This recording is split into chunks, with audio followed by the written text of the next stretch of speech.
All right, what's up, my brother? So in this video, we're going to be dealing with workplace drama, chaos, and conflict all in one video. I'm going to read a bit of a request that I got here from one of my school patrons, which will give you something to sort of chew on to start out with. He says, how to deal with women in the workplace. I work in the medical lab field, so it's highly dominated by the gals, team leaders, supervisors, and managers. They're all women. There's been moments where I offer solutions and I get shut down. They never take my feedback into consideration. I've also had issues with coworkers since they aren't competent to do their job on their own, so I mention that to a supervisor and I get targeted after that, unfortunately. I'd come in and then there would be emails about something that I did wrong, and all of a sudden I'm the problem. Another time, another coworker, a female, complained about the workflow, and they immediately switched around everything to make her work for her to keep her happy. Now she sits on the PC for hours struggling to read results and reading emails. Either way, she's still stressed. Well, I'm not going to finish the rest of the essay, but this sort of thing will happen in a workplace all the time. And there's really two ways to deal with this. And this is coming from the perspective of a guy that has been employing hundreds of people over the years, terminating hundreds of people over the years. I've seen every angle and approach on this thing.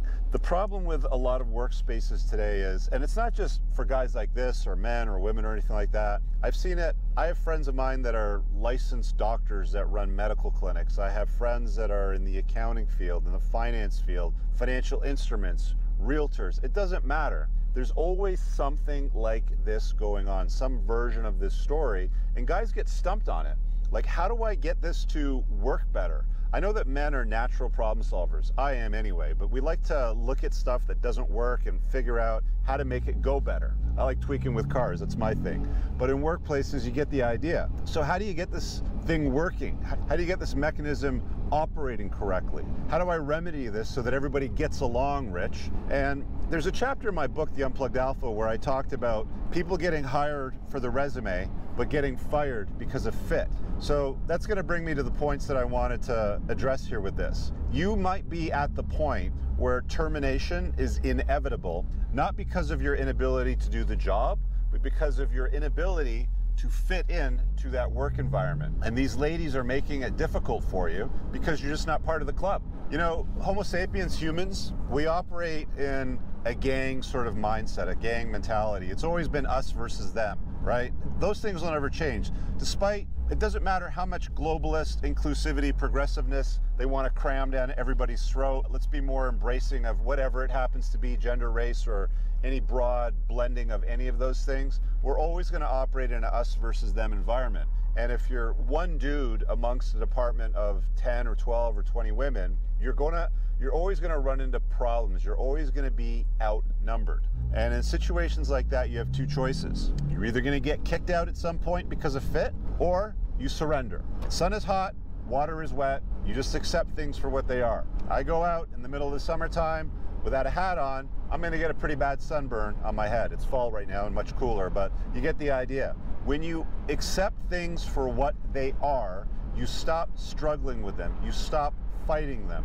You understand them. You no longer care about them as well. It's another consequence of being able to surrender to the reality of the world that we operate in.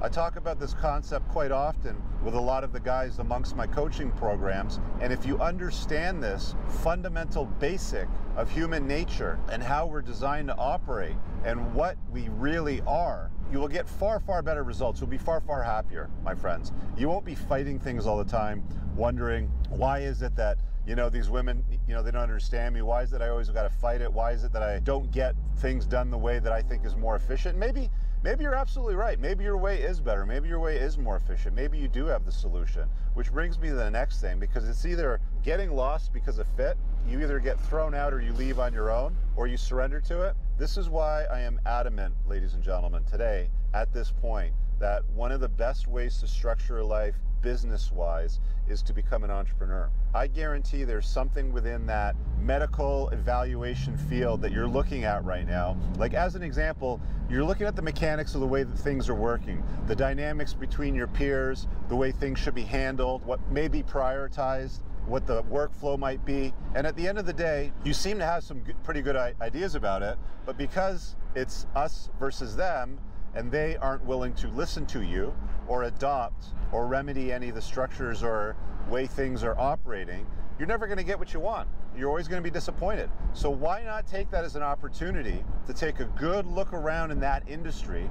I mean, this is how I started up my multi-million-dollar business and got away from the corporate rat race. I remember sitting in work environments routinely in meetings thinking to myself, how is it that we're fighting over this most ridiculous thing that we can resolve like this, but we have 12 people that want to whip it out and measure and compare, and the person that's got the biggest one gets the final say? Because that's how a lot of this dick swinging goes in the corporate space. And by the way, not all dick swinging is done by guys too. Just understand that. Happens all the way across the board. So it's my advice to you, do what I did and keep a notepad. I used to keep a little waiter's notepad, and throughout the course of business day, meetings, reading the business section at lunchtime, I would look for business opportunities and start jotting down things that I could solve, that I thought that I had a good solution that I could introduce to it. Whether it was business to consumer, or some variation of that, but there's always complexities, there's always bottlenecks, especially in large corporate organizations, that they can't or won't fix because they're too stubborn or they want to be too difficult about it, and they end up in a scenario where things just don't get done and you get frustrated because you look at it and go, I got a solution, but nobody's listening to me. My friends, this is where you want to lean into the calling of entrepreneurship. I'm not saying quit your job today. I'm not saying that it's even for you at this point. What I am saying is, if you are getting constantly frustrated about what you're doing for work, who you interact with while you're working, and the results that you're getting out of it. So if that frustration is mounting, it's my advice to you, don't go looking to move to another company, although that may be a solution. It generally isn't. What I found when I left the corporate world, they gave me a package. I got fired because of fit. I talk about it in my book. When I took my package and I went home, I realized that company and that company and that company all doing the same thing, where I was employed at the time and they packaged me to send me home, were now all of a sudden interested in recruiting me and bringing me in for interviews. And I saw the exact same thing in those companies as I saw in the one that I left. Big, slow, us versus them, incompetence, too much red tape, and I figured out a way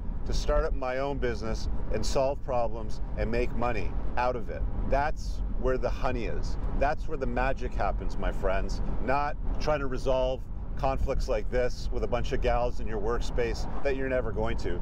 You really have two choices. Shut up, surrender to the reality of where you work and accept it, to which you'll be frustrated, or realize the fit isn't there, which you can either choose to leave on your own, start up something else, go to another company, or you'll get fired at some point and packaged off for fit. But if you wait for the package and you sort of let it sort of happen on its own, you might go through months or even years of misery before that even happens. You guys let me know what you think about this video topic. Did you enjoy it? Do you have some experience you can share below? Is there somebody that needs to see this or hear this message today? Please share it and leave a comment below. See you guys later. Peace out. I don't ever slow up, no I don't take shit. I got no love for the fakeness. If you wanna play tough and wanna hate this, I'll always show up.